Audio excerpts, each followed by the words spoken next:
അതെ, അതൊരു ചരിത്ര നിമിഷമാണ്. കേരള നിയമസഭയിൽ BJPയുടെ ആദ്യ സ്പീക്കർ സ്ഥാനാർത്ഥിയായി മത്സരിക്കാൻ അവസരം ലഭിച്ചത് എന്നെയും ചാത്തന്നൂരിനെയും സംബന്ധിച്ചിടത്തോളം വളരെ അഭിമാനകരമായൊരു നിമിഷം. ഒപ്പം കേരള നിയമസഭയിൽ ചില രാഷ്ട്രീയ മാറ്റങ്ങൾക്ക് തുടക്കം കുറിക്കുന്ന ദിവസമാകുമെന്നാണ് ഞങ്ങളുടെ പ്രതീക്ഷ. രണ്ടു മുന്നണിയിലും നിരാശർ ഒരുപാട് പേരുണ്ട്, പലതുകൊണ്ടും.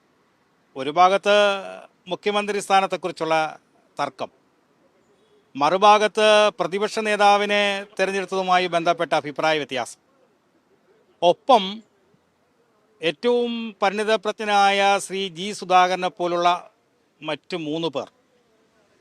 ഞങ്ങളുടെ പ്രതീക്ഷ ഇവരിലൊക്കെ തന്നെയാണ്. ആ ഒരു മാറ്റം കേരളത്തിൽ എവരും ആഗ്രഹിക്കുന്നുണ്ട്, ജനങ്ങളും ആഗ്രഹിക്കുന്നു. അതുകൊണ്ട് തന്നെ ശക്തമായ ഒരു പ്രതിപക്ഷ നിര കേരള സമൂഹം പ്രതീക്ഷിക്കുന്നുണ്ട്. ആ ശക്തമായ പ്രതിപക്ഷ നിരയ്ക്കായിരിക്കും ഞങ്ങൾ ഇവിടെ നേതൃത്വം കൊടുക്കുന്നത്. അതിൻ്റെ തുടക്കമാണ് ഇന്നത്തെ സ്പീക്കർ തെരഞ്ഞെടുപ്പ്. അതുകൊണ്ട് തന്നെയാണ് പാർട്ടി സ്പീക്കർ തെരഞ്ഞെടുപ്പിൽ മത്സരിക്കാൻ തീരുമാനിച്ചിട്ടുള്ളത്.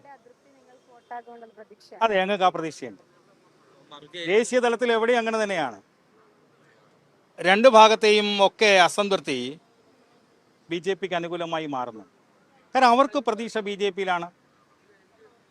ശ്രീ G. സുധാകരൻ്റെ 2 ദിവസം മുമ്പുള്ള ഒരു സ്റ്റേറ്റ്മെൻറ്റ് നമ്മൾ കണ്ടു.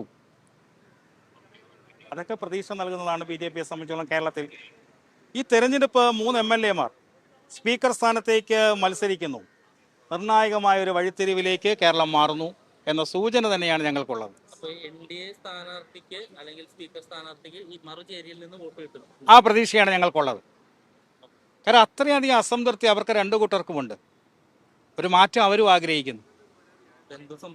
എന്ത് സംഭവിക്കാം?